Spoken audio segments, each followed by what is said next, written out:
이번 주 목요일에 우리 고3들의 수능 시험이 있었습니다.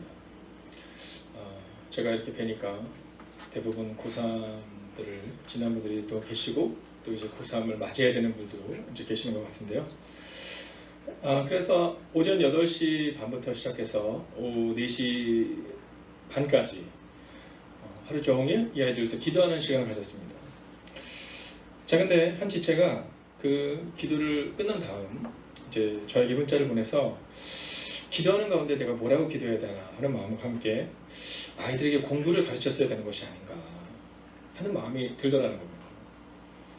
지금 이렇게 기도하는 것이 아니라 내가 아이들에게 먼저 공부를 가르쳤어야 되는 것이 아닌가. 자, 그때 나눈 내용이 바로 그겁니다. 기도는 그런 겁니다. 기도는 우리가 과거의 것을 바꿔달라고 기도하는 것이 아니라 오늘을 위해서 기도하는 것이고, 그리고 내가 앞으로 이 아이들에서 어떻게 살아가야 될 것인가를 알게 되는 것, 이게 바로 기도라는 거죠. 그리고 나서 연락이 왔어요. 그래서 아주 좋은 레스토랑을 알아봐 주십시오. 그래서 제가 할 수 있는 일은 그 아이들을 좋은 레스토랑에서 식사를 사는 게 아닐까 하는 그 문자를 저에게 보냈어요. 그래서 제가 그런 생각이 들더라고요. 나도 수험생이었으면 따라갔을 텐데 아쉽다 하는 마음이 들었는데요. 네. 자, 기도는 그런 겁니다. 또 말씀도 마찬가지입니다. 우리가 흔히 생각할 때 이 말씀을 한 번 알고 끝난다라고 생각할 때가 있거든요. 그렇지 않아요. 말씀은 반복적으로, 오죽하면 성경은 뭐라고 말하면 우리 표현을 하면 저 들어오는 입구에다가 써놓으라는 거예요. 네, 손목에다가 팔찌를 차는데 뭐 시계 같은 거 차지 말고 말씀을 적어놓고 그 말씀을 암송할 수 있도록 차라는 거예요. 제가 이사를 하면서 이제 저희 집에 그 페인트를 좀 칠할 일이 있었습니다. 근데 페인트를 사실 처음 칠해 보는 거라서 이제 페인트를 칠하는데 어저께 이제 부장님 중에 한 분이 목사님 제가 목사님보다는 잘 칠하지 않겠냐고 제가 가서 해드리겠다고 하시더라고요. 그래서 제가 이제 막 퇴근하고 오셨거든요. 그래서 괜찮다고. 네, 집사님이 일을 하시고 저를 믿으시라고. 그리고 제가 가서 페인트 칠을 딱 하면서 생각했습니다. 집사님 오시라 그랬거든요. 네. 왜냐면 칠을 했는데 색깔이 안 나는 거예요. 그래서 일단은 저는 뭐 시작한 끝을 보니까 그냥 다 끝까지 칠을 했습니다. 그런데 그 페인트집 사장님이 저한테 하셔주신 얘기가 있어요. 뭐냐면 목사님 이거요 한 번 하면 안 됩니다. 한 번 하면 안 됩니다. 제 경험상으로 볼 때는 색깔이 무슨 색이에요? 그래서 얘 나무색입니다 했더니 진해요 약해요? 물어보더니 3번 정도 칠하시면 됩니다. 이렇게 얘기를 하는 거예요. 근데 제가 만약에 그 얘기를 못 들었다면 그냥 페인트에 있는 대로 깨끗하게 잘 칠하시면 됩니다만 한 번 알고 했다면 그냥 끝났을 거예요. 그래서 제가 2번째 기다렸다가 마른 다음에 2번째 칠을 했습니다. 근데 집에 안 오셔도 되겠는데? 이런 마음이 들더라고요. 그다음에 3번을 딱 칠하니까 원래의 색깔이 그대로 나오는 거예요. 흰색으로 칠했는데 제가 그것을 보면서 경험한 게 있습니다. 그것은 뭐냐면 우리가 하나님을 아는 것이 이런 것일 수 있겠구나. 우리는 한 번 듣고 하나님을 안다고 생각해요. 살아보지도 않고 그리고 하나님을 안다고 생각해요. 왜냐면 저는 그런 생각했거든요. 칠 잘하면 되지 뭐 이렇게 생각했거든요. 그런데 막상 해보니까 먼저 경험하신 분이 3번은 칠해야 됩니다. 3번 정도 칠하니까 정말 깨끗한 색깔이 나오고 예전의 것들이 다 사라지더라는 거예요. 한 번 칠했을 때는 예전의 것이 안 사라져요. 그런데 2번 칠하고 3번 칠하니까 사라져요. 오늘 본문은 우리 가운데 여호와를 아는 지식이 세상에 충만할 것이다 이렇게 말해요. 문제는 뭐냐면 여호와를 아는 지식이 얄팍한데 근데 우리는 충만하다고 착각하는 거예요. 여호와를 아는 지식을 우리는 어떻게 생각하냐면 횟수가 오래되면 여호와를 잘한다 생각하는데 교회는 잘할 수 있어요. 네, 신앙생활을 오래 했다 그러면요 교회에 대해서는 잘할 수 있어요. 교회는 이렇게 해야 되고 저렇게 해야 되고. 근데 사실 성경은 교회를 아는 지식에 대해서 단 한 번도 말하지 않아요. 오직 여호와를 아는 지식. 근데 우리는 교회를 안다라고 착각하는 거죠. 교회를 아는 것이 여호와를 아는 지식이 충만하다고 착각하는 거죠. 주님은 우리 가운데 오늘 본문의 말씀을 통해 교회를 아는 지식 이렇게 말하지 않고 여호와를 아는 지식에 대해서 말하고 있어요. 오늘 강림절 2번째 주일을 맞아서 오늘 우리는 여호와를 아는 지식이 무엇인가, 그리고 그 여호와를 아는 지식이 우리의 삶 가운데 충만하다는 것은 무엇인가, 바로 이 부분을 함께 나눠보려고 하는 겁니다. 자, 우리는 교회를 다니면서 이 신앙의 연수를 자랑할 때가 있어요. 내가 뭐 교회를 몇 년을 다녔습니다. 뭐 내가 뭐 집사가 된 지 몇 년째입니다. 그러나 사실 우리 가운데 정말 중요한 것은 내가 교회를 다니지 몇 년이 아니라 내가 여호와의 지식이 나의 삶 가운데 있는지, 그리고 세상에서 보여주고 있는지, 오늘 우리는 그 부분을 함께 주목해 보려고 합니다. 자, 그러기 위해서 우리 가운데 필요한 것은 바로 예수님이 누구이신가에 대해서 먼저 알아야 됩니다. 자, 우리가 교회에서 교회력을 이야기할 때 가장 첫 번째로 알아야 되는 교회력이 뭐냐면 지금 이 강림절입니다. 이 강림절이 뭐냐면 성탄절이 12월 25일 날 있잖아요. 근데 12월 25일에는 이 성탄절 전에 4주를 강림절이라고 말하는 겁니다. 제가 이렇게 반복적으로 말씀을 드리는 이유는 우리는 자꾸 잊어버리거든요. 네. 자, 지난주가 강림절 첫째 주였어요. 왜 이 강림절이 중요하냐면 예수님이 누구이신가를 알고 예수님의 탄생의 의미를 안 다음에, 그리고 나서 우리가 예수님의 십자가와 예수님의 부활 가운데로 가야 하는데, 그래서 사실 우리 가운데 있어서 이 교회력은 굉장히 중요한 겁니다. 자, 그러면 우리는 이 4주 동안에 무엇을 묵상해야 되느냐? 오직 하나예요. 예수님이 누구신가? 여호와는 누구이신가? 우리는 이것에 주목해야 되는 겁니다. 자, 그러면 1절을 먼저 한번 읽으면서 우리가 세세하게 볼까요? 함께 있습니다. 시작. 이새의 줄기에서 한 싹이 나며 그 뿌리에서 한 가지가 나서 결실할 것이요. 자, 먼저 예수님은 누구시냐 하면 오늘 이새의 줄기에서 한 싹이 나며, 이건 누구냐면 다윗 왕족의 혈통에서 나온다라는 겁니다. 자, 다윗 왕조의 혈통은 끊어지지만 별로 의미 없는 때가 되지만, 그러나 새순이 돋아나서 다윗의 후손 가운데서 한 분이 올 것이다, 이 얘기를 오늘 하고 있는 겁니다. 자, 세상 관점에서 볼 때 다윗의 왕조에서, 즉 성경이 예언하고 있는 것처럼 그 왕조에서 한 명이 올 것인데, 자, 그분은 어떤 분이냐? 2절 같이 한번 읽어볼까요? 시작. 그의 위에 여호와의 영, 지혜와 총명의 영이요, 고력과 지능의 영이요, 지식과 여호와를 경외하는 영이 강림하시리니. 자, 온라인으로 예배를 드리는 분들은 목사님 어쩔 때는 왜 마스크를 벗으시고 어쩔 때는 왜 마스크를 쓰실까? 이렇게 생각하실 수도 있는데, 제가 마스크를 벗고 예배를 드릴 때는 저 혼자 있는 데입니다. 네, 그러나 이제 성도님들이 계시면 또 우리 국가의 방역 수칙에 따라서 잠깐은 이렇게 마스크를 써야 하기 때문에 조금 불편하시더라도 이해해 주시기를 바랍니다. 자, 예수님은 어떤 분이시냐면 그 위에 여호와의 영이 임하는 분이다라는 거예요. 여호와의 영이 임하는 분. 자, 그분에게는 지혜와 총명의 영이 있을 뿐만이 아니라 아주 중요한 메시지가 있는데, 그게 뭐냐면 여호와를 경외하는 영이 강림하시리니, 이렇게 말하고 있습니다. 자, 여호와를 두려운 마음으로 섬기는 그분이 바로 예수 그리스도시라는 거예요. 주님은 우리가 예수님처럼 살기를 원하시거든요. 그렇기 때문에 오늘 주님은 우리 가운데 어떻게 말씀하시냐면 너희 가운데도 여호와의 영, 곧 지혜와 총명과 모략과 재능의 영이 임할 것이다, 이렇게 말해주고 있는 거예요. 우리가 왜 이 이사야서를 통해서 예수님에 대해서 알아야 되냐면, 예수님에게 임한 그 영이 우리 가운데도 동일하게 임할 것이라고 성경은 기록하고 있다는 겁니다. 자, 근데 아주 재미난 표현이 하나 있습니다. 또 의미 있는 표현이죠. 그건 뭐냐면 여호와를 경외하는 영이 강림하시리니, 이렇게 나와 있는데요. 공동번역본을 보면 여호와를 알게 하고 그를 두려워하게 하는 영이 임할 것이다, 이렇게 말해요. 즉 성령이 우리 가운데 오시면 여호와를 두려워하게 하고 또 여호와를 알게 하고 여호와를 경외하는 영이 임한다는 겁니다. 성경은 우리 가운데 여호와를 알기를 원하시는 거예요. 주님이 이 땅에 오신 이유는 바로 하나님과 우리 사이에 끊어진 관계를, 단절된 관계를 이어주려고 오는 것이고, 또 여호와를 아는 지식이 충만하기를 원하신다는 겁니다. 오늘 믿음으로 여러분 선포합니다. 여러분, 여호와를 아는 지식이 충만하시기를 주의 이름으로 축원하겠습니다. 여러분, 예수님에 대해서 안다는 것은 하나님에 대해서 아는 걸 말하거든요. 그러니까 여호와를 경외하는 지식이 충만한 것, 그걸 바로 우리 가운데 말하고 있다라는 겁니다. 자, 그런데 3절을 보면 또한 이렇게 기록합니다.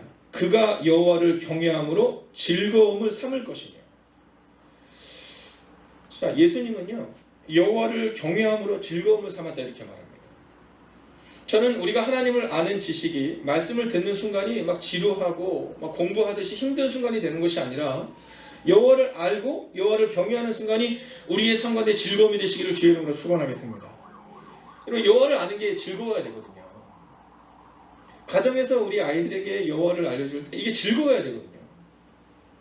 그래서 유대인들은 이 성경을 처음에 가르칠 때 이제 아이들이 태어나잖아요. 그럼 아이들용 성경이 따로 있답니다.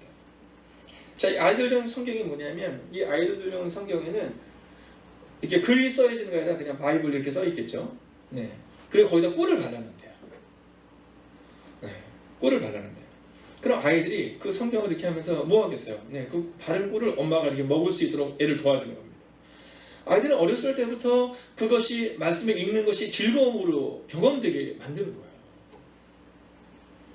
오늘 성경은 우리 가운데 있어서 여호와를 경외하는 것이 어떻게 되냐면 말씀을 읽고 말씀을 암송하고 말씀을 묵상하는 것이 즐거워야 된다는 거예요. 근데 어느 순간부터 우리는요, 말씀을 읽는 것이 즐거운 게 아니라 그냥 교회 생활이 즐거워요. 막 교회에서 막 사람들 만나고, 이건 너무나도 중요한 겁니다. 그래서 코이노니아 교회라고 말하죠. 네, 그러나 본질적으로 우리 가운데 있어서 중요한 첫 번째 스텝은 뭐냐면 바로 말씀을 즐거워야 되는 거예요. 그냥 사람들 만나는 게 좋아서 교회에 오는 게 아니라, 처음에는 사람들 만나기 위해서 교회에 올 수 있지만 결정적인 우리의 삶의 변화는 바로 여호와를 경외함이 즐거움이 되고, 말씀을 읽고 말씀을 묵상하고 말씀을 적용하고 말씀을 암송하는 것이 우리 가운데 즐거움으로 바뀌어야 된다는 겁니다. 예수님은 바로 여호와를 경외하고 여호와를 묵상함이 즐거움으로 삼으셨던 분이라고 기록하고 있는 거예요. 저는 오늘 여러분에게 여러분의 가정을 향하여 믿음으로 선언하고 선포합니다. 여러분의 가정에서 여호와에 대해서 말씀을 나누고 말씀을 같이 암송하고 말씀을 묵상하고 또 우리가 굿나잇 기도를 가정에서 이루어 나갈 때 여러분 그것이 즐거움과 기쁨이 되시기를 주의 이름으로 축원하겠습니다. 여러분, 교회에서 사람들과 함께 있는 것을 즐거워하는 것이 아니라 우리의 삶의 자리에서 그냥 주님을 생각하면 막 기쁘고, 네, 주님과 함께 있는 것이 행복하고, 바로 그 모습이 오늘 주님이 이 땅에 오신 이유다라고 오늘 성경 말하고 있다는 거예요. 자, 그럼 그분은 어떠한 모습을 우리 가운데 보여주느냐? 여러분 3절을 보면 그가 여호와를 경외함으로 즐거움을 삼을 것이며, 자, 함께 읽겠습니다. 시작. 그의 눈에 보이는 대로 심판하지 아니하며 그의 귀에 들리는 대로 판단하지 아니하며. 자, 오늘 3절은요 앞에 있는 전반부와 또 뒤에 있는 후반부가 좀 다릅니다. 앞에는요 여호와를 경외함으로 즐거워했다 이렇게 말하고 있는데 그 뒤에는 뭐라고 하냐면 눈에 보이는 대로 귀에 들리는 대로 판단하지 않았다 이 얘기를 하고 있는 겁니다. 자, 이스라엘 백성들이 광야에서 40년을 방황한 이유가 어디 있는지 아시죠? 눈에 보이는 대로 판단하고 귀에 들리는 대로 말했기 때문입니다. 예수님은 여호와를 경외하는 것으로 즐거움을 삼았거든요. 모세와 여호수아와 갈렙은 문제를 바라보면서 절망한 것이 아니라 하나님이 우리와 함께 할 것이다 이렇게 말해요. 자, 10명의 정탐꾼은 우리는 메뚜기 같다 이렇게 말하는데 여호수아와 갈렙은 뭐라 하냐면 하나님이 우리와 함께 하시면 우리는 그 땅을 얻을 것이다 이렇게 말해요. 이 강림절을 통하여 우리가 예수님을 묵상하며 알아야 되는 것이 바로 여기 있는 겁니다. 여러분, 눈에 보이는 대로 절망하지 마세요. 그건 세상의 방법입니다. 지금 어려우니까 막 지금 힘드니까 여러분 그건 세상의 방법인 거예요. 세상의 방법대로 어렵다 힘들다 이렇게 말하는 건 이건 옳은 태도가 아닙니다. 귀에 들린 대로 믿잖아요 우리는. 네, 막 뉴스를 보면서 뉴스에서 막 어렵다고 자꾸 말하잖아요. 여러분, 어려운 상황 가운데서도 되는 사람은 되는 겁니다. 오늘 성경은 우리 가운데 있어서 눈에 보이는 대로 귀에 들리는 대로 판단하고 절망하지 말고 여호와를 경외함으로 즐거워하라 이렇게 말합니다. 저는 오늘 여러분의 삶 가운데 바로 이 은혜가 있기를 원해요. 진짜 요즘에는 보는 게 참 두렵더라고요. 네, 요즘에 여러분도 저와 같으신 분이 있으실 수 있지만 종종 확진자 현황을 자꾸 봅니다. 네, 보고 큰일이네 뭐 이런 생각이 들고요. 막 사람들이 막 들리는 대로 막 어렵다는 얘기에 막 주목하거든요. 아니에요. 여러분, 팩트, 사실을 아는 것은 중요합니다. 확진자가 이렇게 있으니까 우리가 어떻게 해야 될까? 우리가 해야 될 일을 하는 겁니다. 여러분, 이번 주는 우리가 수요 예배와 금요 예배를 드리잖아요. 왜냐하면 서울시가 멈춤 주간을 선언했습니다. 그래서 이번 한 주간은요, 우리가 새벽에는 온라인으로 예배를 계속해 드리지만 사실 우리 교육자들도 마찬가지거든요. 교육자들에게 있어서도 국가의 방역을 지켜야 돼요. 그래서 수요 예배와 금요 예배는 우리가 각자의 자리에서 지키지만 여러분 대신에 여러분이 그 시간을 묵상할 수 있도록 우리가 매일 기도와 함께 여러분에게 굿나잇 기도를 보내드립니다. 그러면요 그 말씀을 좀 묵상해 주세요. 그 말씀을 묵상해 주시고 그리고 그 말씀을 위해서 기도해 주시고 그리고 하루를 내가 어떻게 살아야 되는가 한번 점검해 주세요. 여러분 눈에 보이는 것과 눈에 보이지 않는 것 그 중에서 눈에 보이지 않는 것을 선택하셔야 돼요. 즉 여호와를 선택하시고 여호와를 신뢰하셔야 한다라는 겁니다. 그럼 주님은 오셔서 어떤 삶을 우리 가운데 보여주신 걸까요? 4절 같이 한번 읽어볼까요? 4절 함께 읽습니다. 시작. 공의로 가난한 자를 심판하며 정직으로 세상의 겸손한 자를 판단할 것이며 그의 입의 막대기로 세상을 치며 그의 입술의 기운으로 악인을 죽일 것이며 이렇게 말하고 있거든요. 자, 예수님이 오시면 자, 첫 번째는 가난하고 힘없는 자들을 심판하며 이렇게 말해요.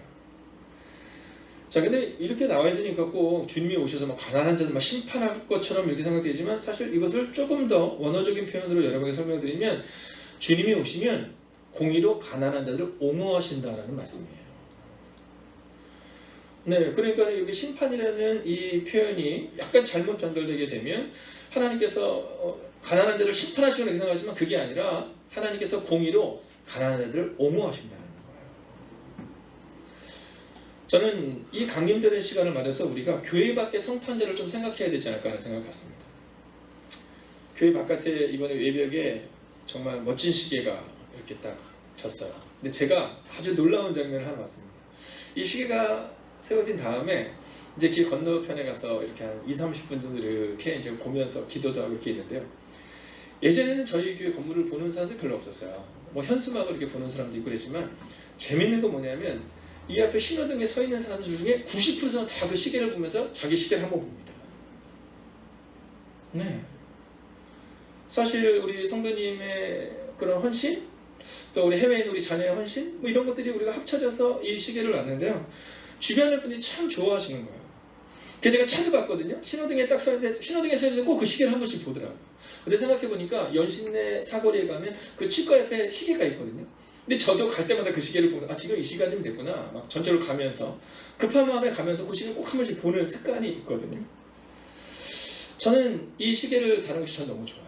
왜냐하면 교회 바깥에 성탄절, 그러니까 사람들이 교회 건물을 볼 때 뭐 무슨 교회 막 여기는 하지만 사실 교회 바깥에 있는 사람들에게는 별로 의미가 없을 수 있거든요.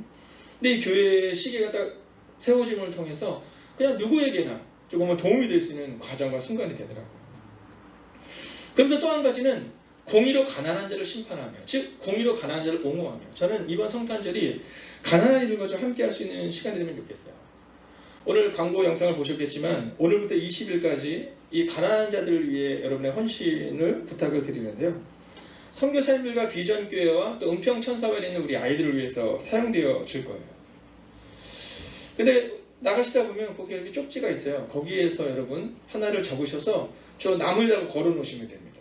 그럼 우리가 함께 기도하는 시간을 가질 텐데요. 그럼 이제 고민되는 것들이 있잖아요. 아, 얼마를 해야 되나? 이거 뭐 고민할 필요 없습니다. 지난주 광고자 한샘 치고. 뭐 젊은 분들은 나는 커피를 자주 마시는데 이번 한 주간은 커피를 마시지 말아야겠다. 그래서 커피 마신 셈 치고 하시면 되는 겁니다. 나는 권사니까 얼마 내지 이게 아니라 그냥 우리한테 맞는 거 있잖아요.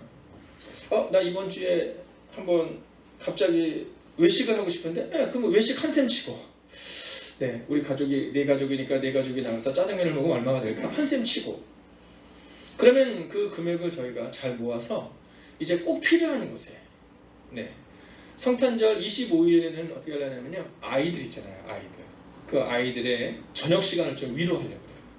제가 보니까 올해가 참 추운 겨울이라고 말씀을 하시더라고요. 코로나로 인해서 이게 돕는 손길들이 참 많이 줄어들고 있대요. 근데 아마 계속 광고를 하다 보면 이제 또 국민들이 함께 하겠지만 그래서 제가 또 이렇게 통화를 해보면 예년에 비해서 지금 고아원이나 이런 것이 참 어렵다는 얘기를 하더라고요. 근데 그럴 수밖에 없겠죠. 근데 그 아이들이 언제가 제일 춥냐면 25일날 저녁이 제일 춥더라고요. 네, 제가 25일날 작년에도 가니까 그 저녁에 불이 캄캄하게 꺼져 있어요. 네, 그 아이들이 그냥 그 공간 안에서 그냥 있고 또 그들을 섬기는 두 분의 그런 당직 서는 선생님들만 계실 뿐이고 깜깜하더라고요. 그래서 올해는 25일날 정말 깜깜하지 않으면 좋겠다 하는 마음이 들어요. 그래서 건강하지는 않을 수도 있을 것 같아요.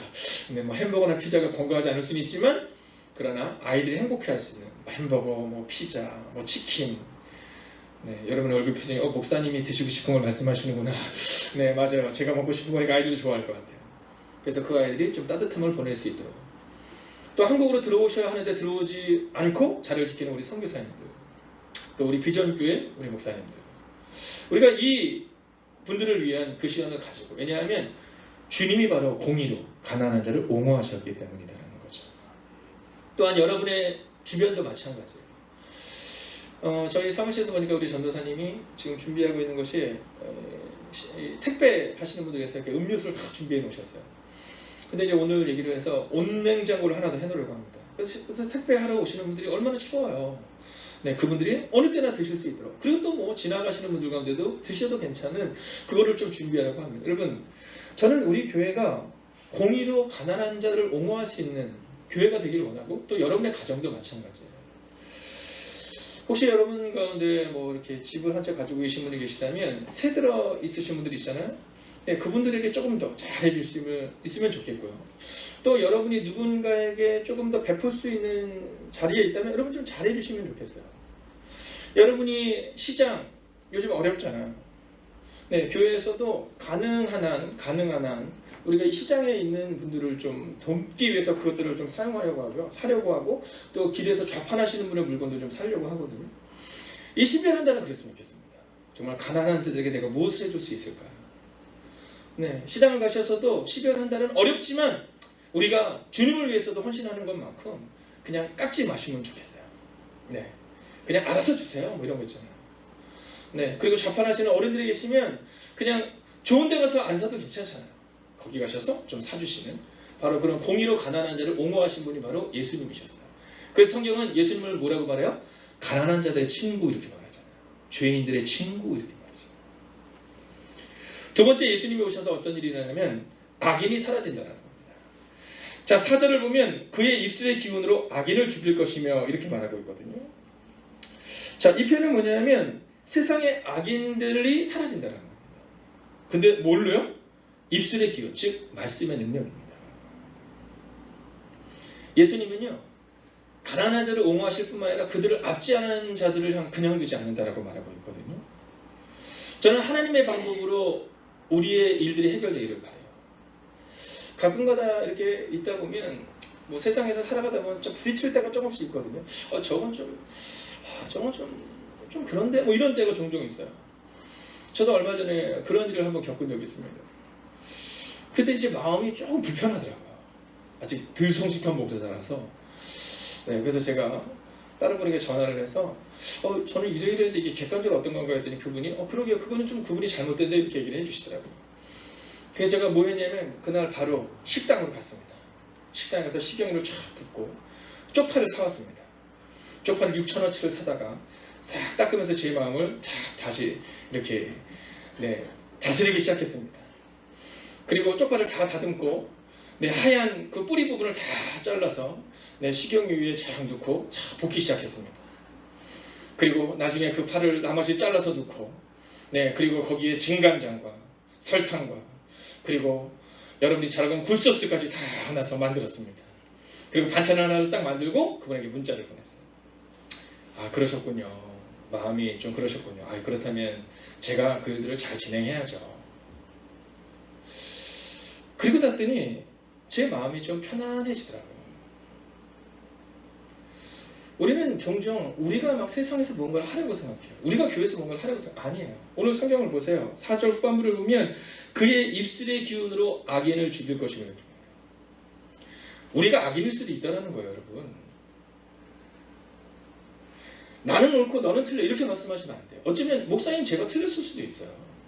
그렇기 때문에 우리는 언제나 어떤 마음이냐면 그의 입술의 기운으로, 즉 악인은 하나님이 책임지실 것이다. 그러니까 우리는 누구에게나 선으로 대하는 훈련을 계속해서 하는 겁니다. 혹시 남자분들 가운데서 직장에서 속상한 일을 경험하잖아요. 그럼 저처럼 해보세요. 쪽파를 사가세요. 쪽파를 6,000원치를 사서 그거를 다듬고 그리고 그걸로 파절임 반찬을 만드는데 한 1시간 정도 걸리더라고요. 그 시간이면 우리 마음이 좀 다스려져요. 네, 뭐 술 먹으면서 뭐 담배 피면서 이거 해결 안 됩니다. 네, 그리고 그의 입술의 기운. 네, 하나님의 말씀을 좀 묵상하세요. 이 남자 성도님들이 우리 어른들, 이 원로분들을 뵈면 오랜 시간 이렇게 쫙 정제되는데 우리 젊은 분들에게는 사실은 화가 나면 욱하는 마음이 나서 막 이렇게 할 때가 많잖아요. 아니에요. 그냥 하나님께 맡기세요. 하나님께 맡기세요. 악인은 하나님이 책임지실 거고요. 혹시 우리가 악인일 수도 있기 때문에 함부로 말씀하지 마세요. 자, 그리고 마지막 세 번째는 뭐냐면 5절입니다. 읽어볼까요? 시작. 공의로 그의 허리띠를 삼으며 성실로 그의 몸에 띠를 삼으리라. 아멘. 여러분, 공의와 성실로 다스리신다는 거예요. 자, 이 얘기가 뭡니까? 여러분, 공의가 어디서부터 나와요? 공의는 말씀에서부터 나오는 겁니다. 저는 종종 제가 두려운 것 중에 하나는 뭐냐면 제가 틀렸는데 제가 맞다고 얘기하지는 않을까 하는 마음이 들어요. 그래서 저는 어렸을 때부터 제가 마음에 정했던 게 뭐냐면 즉각적인 사과를 전 좋아합니다. 그래서 저는 아이들을 이렇게 키울 때도 아이들이 이제 말귀를 알아듣고 그럴 때부터 뭔가를 제가 잘못했으면 그냥 즉각적으로 사과해요. 미안해. 아빠가 잘못했나 보네. 이렇게 즉각적인 사과가 가장 저에게 있어서는 맞다고 생각하거든요. 왜냐하면 공의로 허리띠를 삼아야 돼요. 이 얘기는 뭐냐면 말씀으로 사실은 우리가 우리의 삶을 정해야 되는데 그게 잘 안 돼요. 우리의 지난 시간들, 경험 이걸로 우리가 우리의 미래를 결정하고 아이들과 함께 얘기할 때가 아니에요. 공의로, 즉 하나님의 말씀을 가지고 우리가 서야 합니다. 저는 2021년을 준비하면서 세워지길 원한 것 중에 하나가 가정예배예요. 가정예배.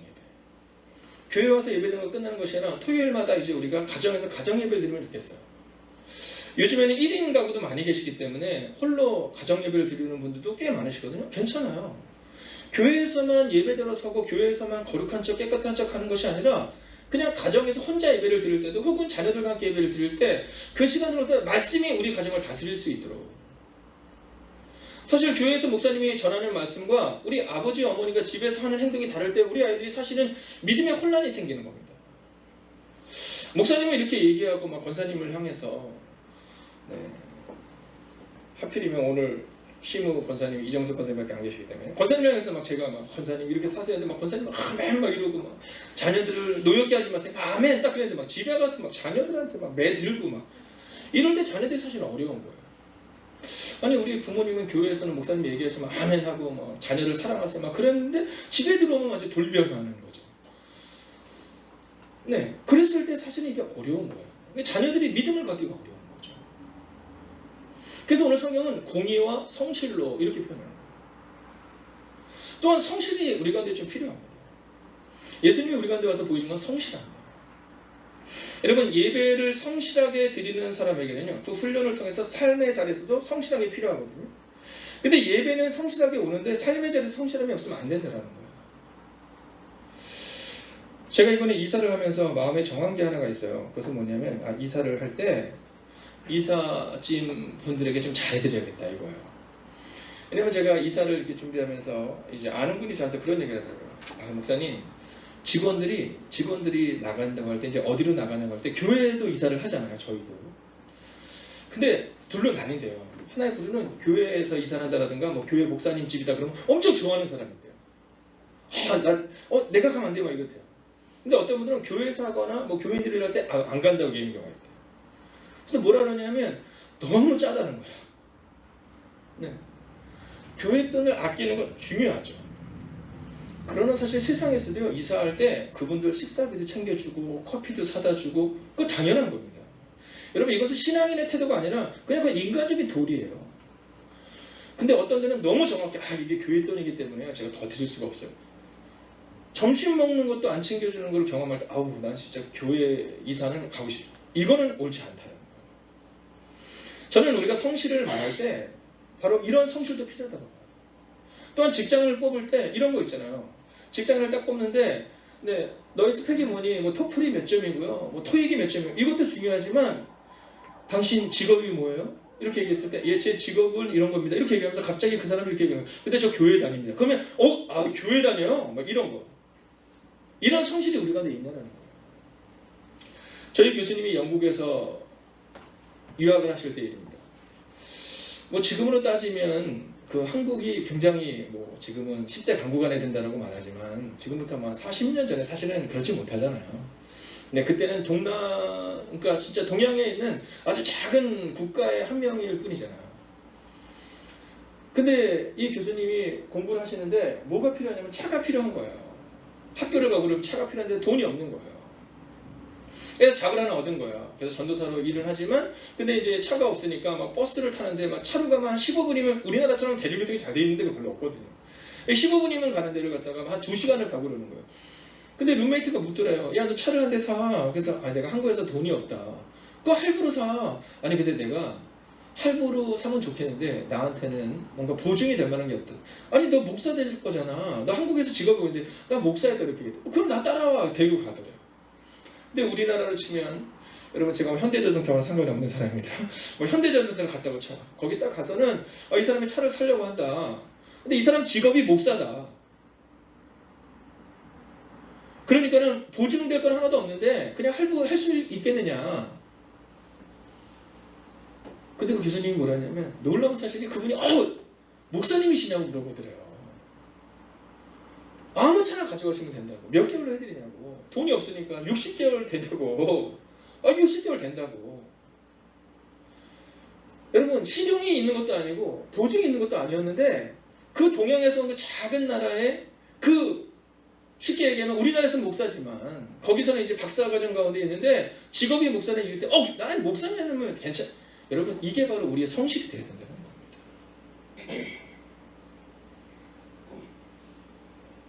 여러분이 가는 가게에서 여러분을 어떻게 보고 있냐는 거죠.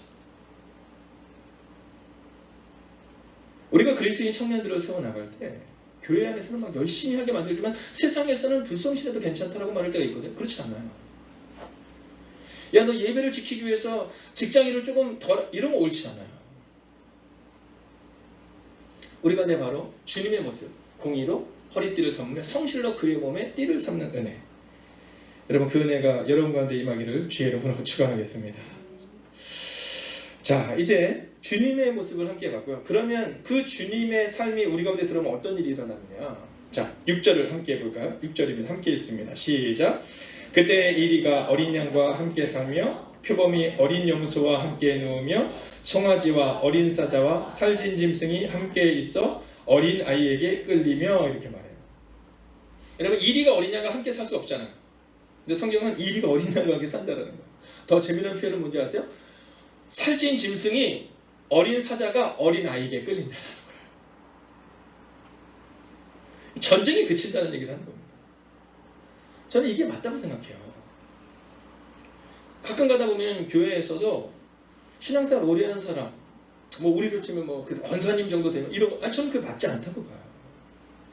왜냐면 주님이 오시면 어떤 일이 있냐면 어린아이에게 막 끌려가 주는 거죠. 송아지도 어린 사자도 막 어린아이에게 끌려가 주고 사자와 이리가 함께 있고 양보하고 이러면 평화의 땅에 임하는 것, 이게 바로 주님이 오셔서 변화되는 교회라는 거예요. 그리고 가정이 이래야 된다는 겁니다. 평화의 가정이 돼야 된다는 거예요. 평화의 공동체가 돼야 된다는 거예요. 자, 7절을 한번 보세요. 7절 이렇게 말합니다. 암소와 곰이 함께 먹으며 그것들의 새끼가 함께 엎드리며 사자가 솔처럼 풀을 먹을 것이며 이렇게 말해요. 여러분 암소와 사자가 함께 있을 수 있어요? 없잖아요. 그런데 함께 있는다는 거예요. 근데 더 놀라운 사실은 뭐냐면 그것들의 새끼도 우리 가운데 있어서 우리 가운데 하는 착각 중에 하나가 뭐냐면 너는 나같이 살지 마라. 아니요. 다 우리같이 살게 됩니다. 암소와 곰이 함께 행복함으로 평화로움으로 나뉘는 그 가정에는 어떤 은혜가 있냐면 자녀들도 그렇게 살아가는 거예요.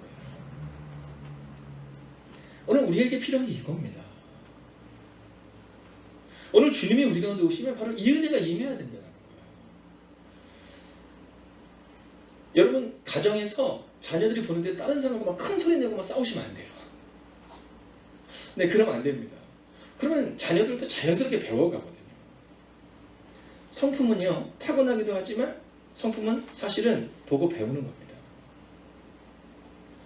저는 그래서 부드러운 사람이 되기를 부단히 노력해요. 왜냐하면 저도 부드러운 사람은 좀 아니거든요. 저는 성실하려고 굉장히 노력해요. 왜냐하면 저도 성실한 사람은 아니거든요. 근데 오늘 성경에 말하잖아요. 암소와 곰이 함께 먹는데 그것들의 새끼도 함께 어울린다는 거예요.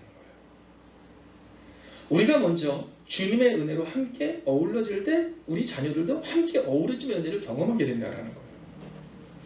자, 8절을 한번 읽어볼까? 8절은 더 놀랍습니다. 함께 있습니다. 시작. 젖먹는 아이가 독사의 구멍에서 장난하며 젖된 어린아이가 독사의 굴에 손을 넣을 것이라. 여러분, 독사의 굴에 손을 넣는다는 거예요. 그래도 괜찮다는 거예요. 저는 우리의 교회와 가정은 어떻게 해야 되느냐, 이런 부분이 좀 있어야 되는 거예요. 가정에 들어가면 날카롭고, 막 아버지 어머니가 좀 날카로우시고, 막 교회에서 막 목사님이 늘 날카롭고. 저는 뭘 되게 잘 잊어먹는 편입니다. 네, 하여간 잊어버렸다. 뭐, 여러분이 주웠다 생각하시면 저한테 먼저 갖고 와주시면 된다. 네, 그래서 예전 교회는 사람이 좀 많았었거든요. 근데 좀 큰 교회였는데 부목살 있을 때 뭐 이렇게 성도들이 주시면 사무실을 안 가고 제 방에 먼저 와요. 이거 혹시 목사님 거 아니냐고. 네, 그러면 70~80%는 제 거인 경우가 많아요.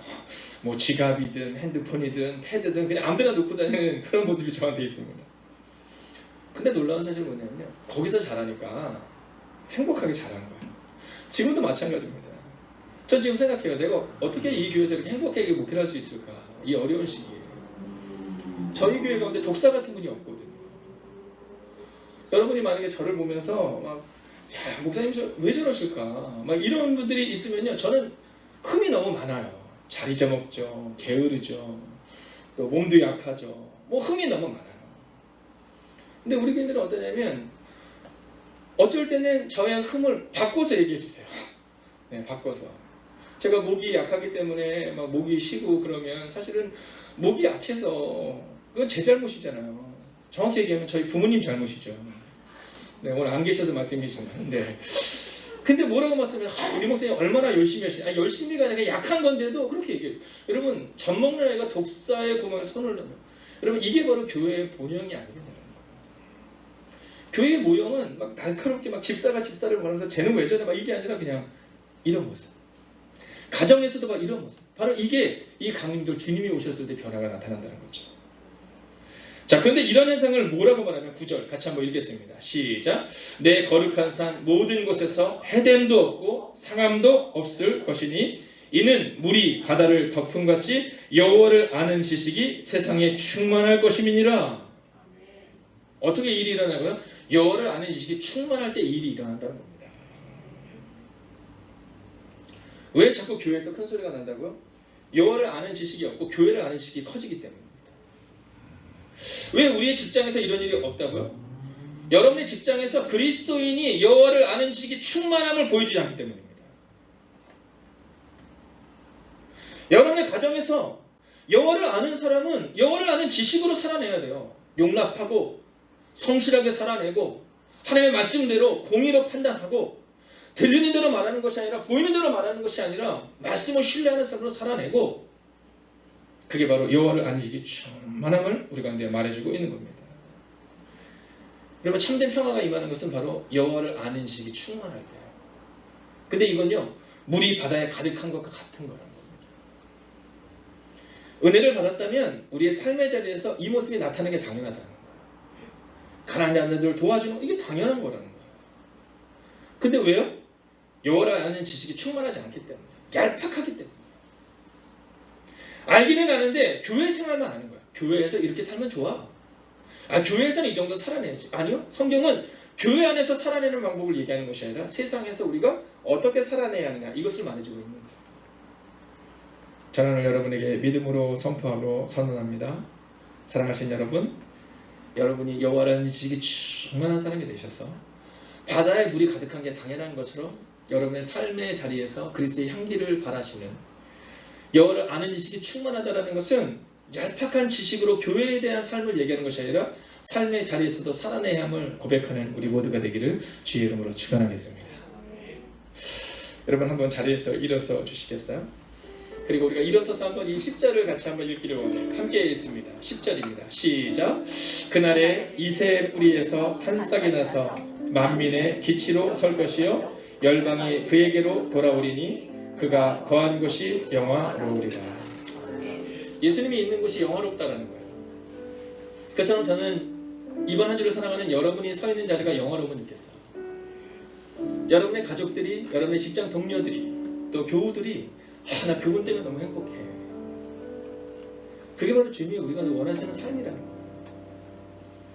교회 안에서 딱 한 번 행복함으로 끝나는 것이 아니라 여러분의 삶의 자리로 돌아갔을 때, 그래야 여러분의 자녀들이 여러분을 통해서 예수님을 보게 되는 겁니다. 예수님을 통해 우리가 하나님을 아는 지식이 많아지듯이 우리의 자녀들은 우리를 통해, 우리의 삶을 통해 하나님이 어떤 분이신지 알게 됩니다. 그래서 오늘은 우리가 이 찬송을 드리며 마지막으로 찬양하고 기도를, 하나님, 이번 한 주간은요, 제가 여호와를 아는 지식이 충만한 사람답게 살겠습니다. 이웃들이 여호와를 볼 수 있도록, 나를 통해 여호와를 볼 수 있도록 살아내겠습니다. 우리 한번 그 마음으로 함께 이 찬양하고 그리고 함께 기도합니다.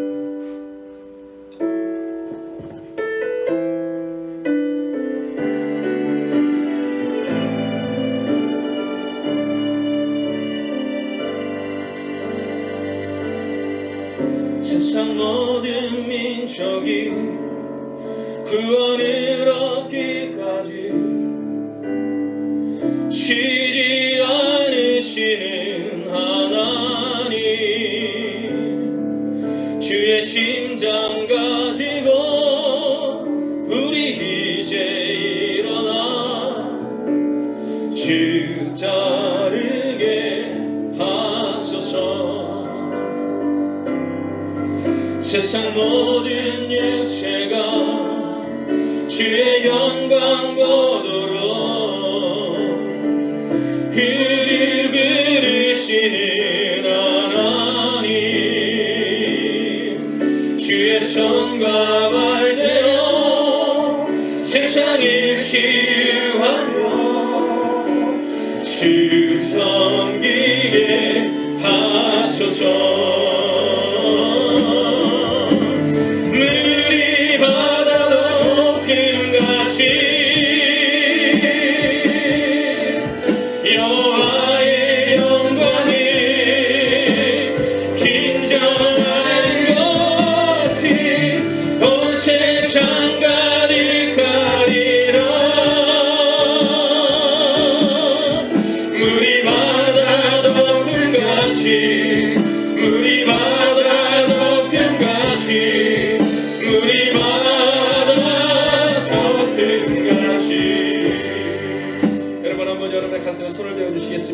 그리고 이렇게 기도합시다. 하나님, 여호와를 아는 지식이 충만함을 보여주는 삶을 살겠습니다. 예수님이 이 땅에 오셔서 여호와를 아는 지식이 충만한 분의 삶을 보여주셨다는 것처럼 우리도 세상에서 그렇게 살기를 원합니다. 성실하게 살아내게 하시고 어려운 이들과 함께 그들을 보호하는 자들이 되게 하시고 예수님처럼 말씀이 우리 삶의 길이 되는 삶을 이번 한 주간 살아갈 수 있게 달라고 이 시간 간절한 마음으로 함께 기도하겠습니다. 하나님, 오늘도 우리가 주님을 기대하고 오늘도 우리가 주님을 신뢰하고 오늘도 우리가 주의 영원한 능력 가운데 거할 수 있기를 원합니다. 오 주님, 말씀하여 주셔서, 오 주님, 위로하여 주셔서, 오 주님, 능력으로 함께하여 주셔서, 하나님, 이번 한 주간을 살아갈 때 믿음으로 살아갈 수 있는 은혜가 우리가 임하게 하여 주셔서,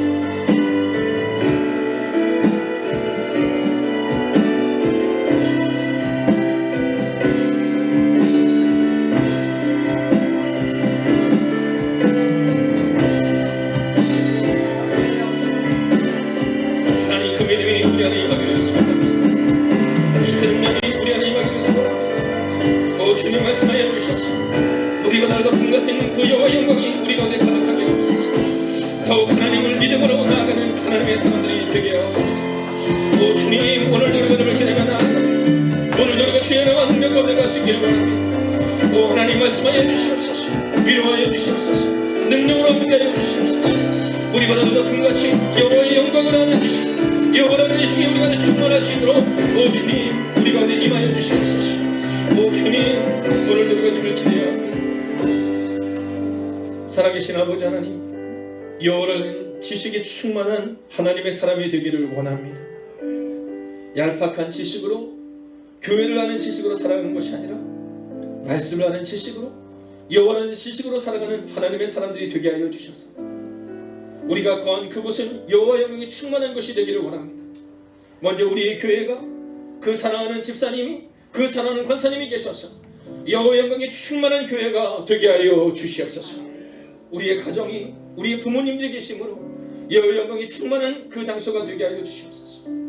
하나님, 그렇게 오늘도 여호와라는 지식으로 그 깊은 믿음으로 나아가는 하나님의 사람들이 되기를 성부와 성자와 성령의 이름으로 간절히 축원하옵나이다. 아멘.